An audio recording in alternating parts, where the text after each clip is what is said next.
Friends, welcome to this series of videos on roots of motto of various Indian institutions.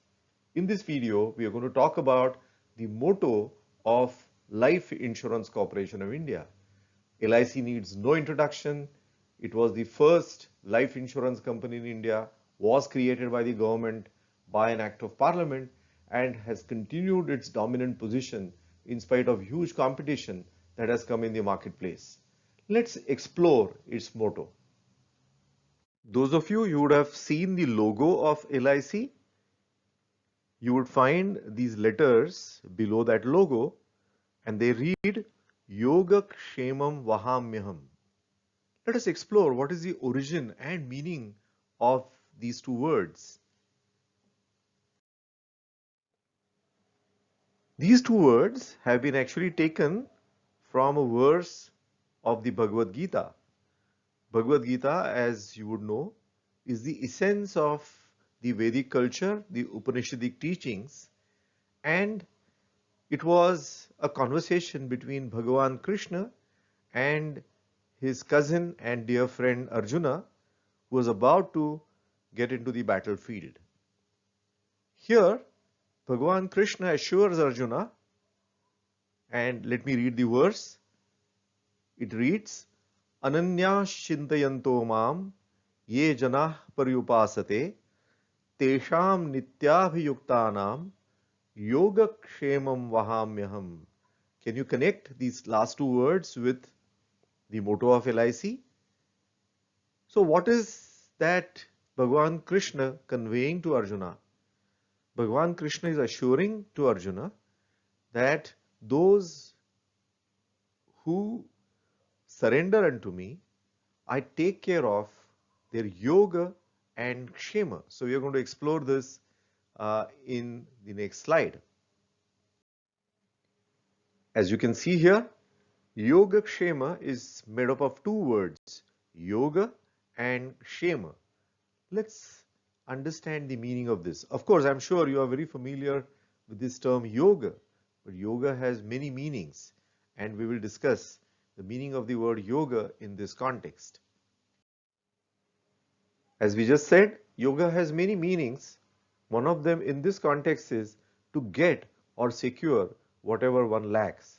Now, of course, in this context, we are referring to money.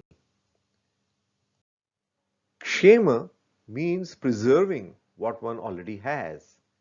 So, taking care of one's own wealth, taking care of the family, taking care of investing, all that is under the umbrella of Kshema. Now you are able to see how LIC is connected with this. Of course, Bhagavan Krishna assured Arjuna, his devotee, though of course a friend and a cousin, that whosoever surrenders unto me, I take care of the yoga and kshema of my devotee. But of course, in the context of LIC, we see that LIC takes care of the money and also takes care of your well-being. The word kshema, of course, also means the well-being in the context of family. Kshema not only means well-being of the family for today, but it also means well-being from the future perspective. So while yoga is something which is very current focused, Kshema has to have a future focus, particularly because the next generation's future is at stake.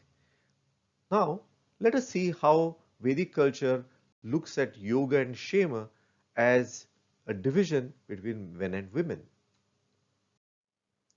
In Sanatana Dharma culture, which is broadly known as Hinduism today, the responsibility and authority for yoga, now again, yoga in this context is securing the needs of the family, is given to men in the family. So they need to be equipped to take care of the monthly earning and ensure that the family's needs are all taken care of.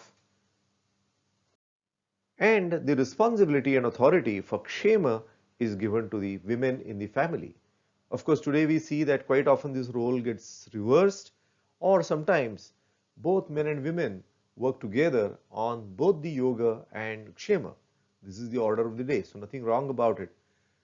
At the same time, the key message of this is that Kshema, what is the reason why the responsibility for Kshema has been given to women is because of their multi-skilling ability, their ability to look at so many dimensions together. And with their emotions, they can bind the whole family. They obviously are very calculative risk takers. And therefore, when it comes to managing wealth in the family, women needs to be involved, even if they're not directly involved in the earning side of it. So therefore, we need to look at this together as a collective responsibility, two wheels of the chariot, where somebody is responsible for yoga and somebody for kshema. But those who are responsible for yoga, particularly men, should never underestimate the responsibility and authority of women, which is that of kshema, which is of far-reaching consequence. And therefore, even if today, for the reasons of expediency and practicality, some of the men may be taking decisions to invest, they should not do so without consultation with their better half. They may actually be great sounding boards. In case the man is taking undue risks, a woman can actually raise the flag because she is very, very concerned about the future, particularly of the next generation. And therefore, we need to respect this very important role that women play. So no doubt, earning today has its own challenges. We have seen that in the COVID situation. So while yoga has its own challenges, even men need to continually update themselves, upgrade their skills. But Kshema, as we said earlier, is a bigger responsibility as it has a lot to do with the future. And therefore, the skill set required is far wider and, of course, emotions greatly involved. So no wonder that authority for Kshema is given to women, and that's why no wonder they are called as Kshema Kalyani. So they are in so many ways much better equipped to handle it, and we need to ensure that women today again get the authority and the respect for their abilities. So do share this video if you have liked it, subscribe to the channel and create more positive energy by sharing the positive thoughts which are shared on this channel. Thank you so much.